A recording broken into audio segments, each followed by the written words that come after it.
Selamat pagi, selamat datang di SMA Negeri Arjasa.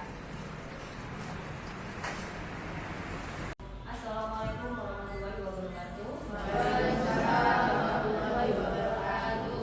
Yang terhormat Bapak Kepala SMA Negeri Arjasa Jember, Bapak Selamat Subiandi SPG MLI. Yang pertama pembukaan, kedua sambutan, ketiga penyampaian materi kegiatan berbagi praktek baik oleh narasumber kita, calon fasilitator daerah di Dinas Konsuling Provinsi Jawa Timur, Ibu Desi Dwi Lestari SKM SPD, dengan tema berbagi praktek baik, implementasi jurus BK hebat, jurus 1 kenali potensi, dan jurus 4 jaga konsistensi. Keempat sesi diskusi dan tanya jawab, yang kelima doa, dan keenam penutup. Bismillahirrahmanirrahim. Assalamualaikum warahmatullahi wabarakatuh.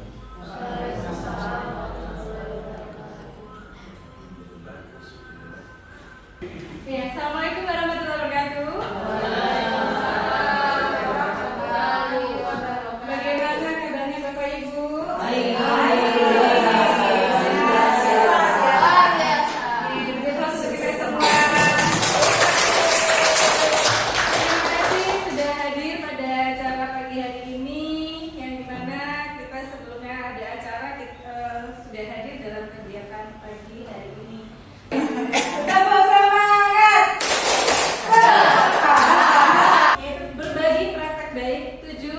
BK hebat.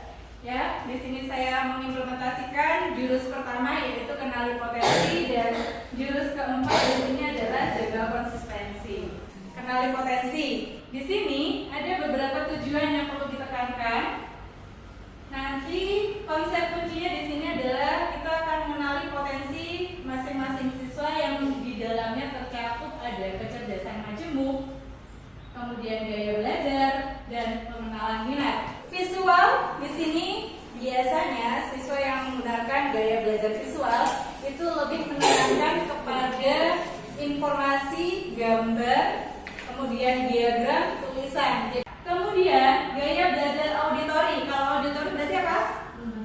Mendengarkan. Dan yang terakhir di sini adalah gaya belajar kinestetik. Kinestetik ini biasanya ada murid dalam di kelas itu adalah tidak bisa diam. Kecerdasan majemuk. Biasanya di sini setiap siswa itu unik Bapak Ibu. Ya, punya kecerdasan sendiri-sendiri. Mulai cerdas visual spasial, bisa mengenali potensi karir masa depan. Ada dengan menggunakan tes Prayasek namanya.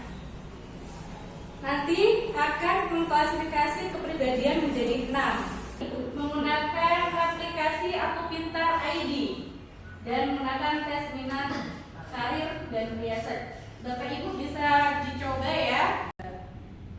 Kedua pilihan.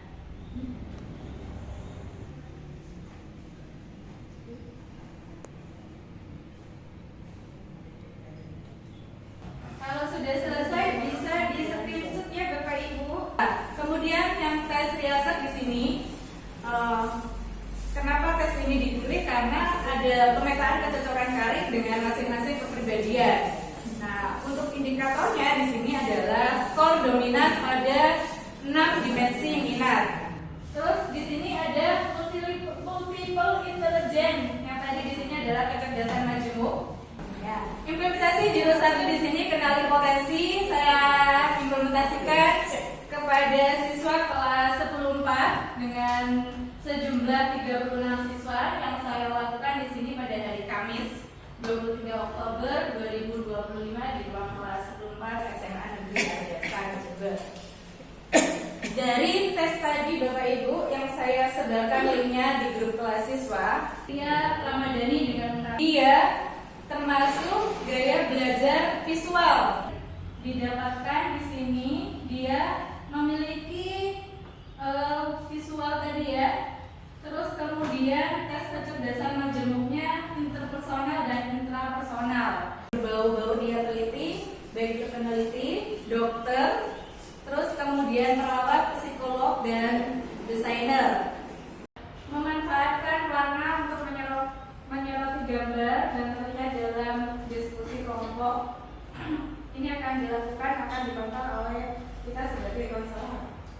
Materi layanannya di sini adalah menemukan bakat triasek atau menentukan gaya belajar.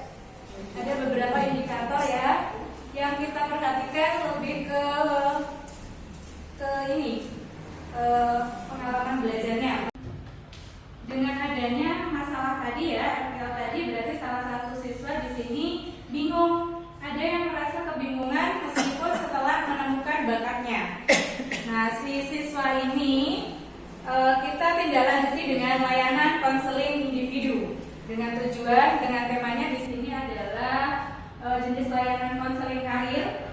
Kemudian tujuannya di sini untuk mengetahui dan merancang pilihan karir siswa. Ibu-ibu, saya akan melanjutkan materi yang kedua ya di sini, yaitu implementasi jurus BK yang kedua, yaitu jurus keempat. Yang pertama di sini adalah kesadaran internal sebagai fondasi dari sebuah kebiasaan positif. Kita akan membahas konsistensi di sini adalah kemampuan untuk berpegang teguh pada rencana dan kebiasaan positif secara kontinu atau berkelanjutan. Adapun tujuan dari kebiasaan positif sendiri di sini, yang pertama mampu mengembangkan pembiasaan karakter positif, dan yang kedua di sini adalah berlatih mengubah kebiasaan negatif. Disiplin biasa di sini karena faktor eksternal seperti paksaan, kemudian membentuk kepatuhan, dan di sini adalah jangka pendek. Dilarang itu kesadaran, terus kemudian yang sebelahnya yang merapikan sandal kesadaran, yang dilarang paksaan. Jadi merapikan sandal itu kesadaran. Mari kita akan bahas apa itu arti kesadaran dan apa itu arti paksaan. Mengapa kita tidak suka dipaksa dan tidak suka diperintah? Sukanya memerintah. Di sini yang pertama ada tombol kesenangan, tombol kebutuhan, tombol kebanggaan, manfaat, keingintahuan, tantangan, minat, keyakinan, tujuan, dan makna. Nah, ini Bapak Ibu yang terpenting, bagaimana kebiasaan tersebut terbentuk? Ada beberapa item yang akan kita tumbuhkan. Yang pertama di sini adalah clue atau isyarat. Kemudian ada keinginan, ada S yaitu kemudahan, dan reward atau ganjaran. Dalam otak kita di sini akan ada namanya reptilian brain. Jadi otak bagian belakang. Nah, ini Bapak Ibu yang saya lakukan pada waktu implementasi kemarin di siswa kelas 11/4 di sini mengubah kebiasaan tidur mereka. Dan sebagai kontrol, di sini saya membagikan kartu kontrol, kartu habit tracker ya. Itu saya muncul satu sampel salah satu siswa yang saya anggap di sini harus dirubah untuk rencana kebiasaannya. Nah, untuk lembar refleksi tadi di sini adalah jawabannya yang membuat saya tidur awal kelelahan, kemudian kegiatan. Nah, untuk jurnal bimbingan atau tabel monitoring dari saya di sini ada beberapa poin yang saya lihat di sini. Kebiasaan habit tracker ini bisa juga dimanfaatkan untuk 7 kebiasaan anak Indonesia hebat. Konseling di sini adalah lembar kontrak perilaku siswa karena kita akan memantau perilakunya selama seminggu ke depan. Nah, ini waktu layanan konseling individu terkait dengan. Assalamualaikum warahmatullahi wabarakatuh. Saya Ibu Melinda Suciati Novus. Banyak hal yang pertama dari jurus kenali potensi tadi, saya sebagai guru bisa untuk mendeteksi secara cepat. Menjaga konsistensi itu memang tidak mudah. Terima kasih. Wassalamualaikum warahmatullahi wabarakatuh.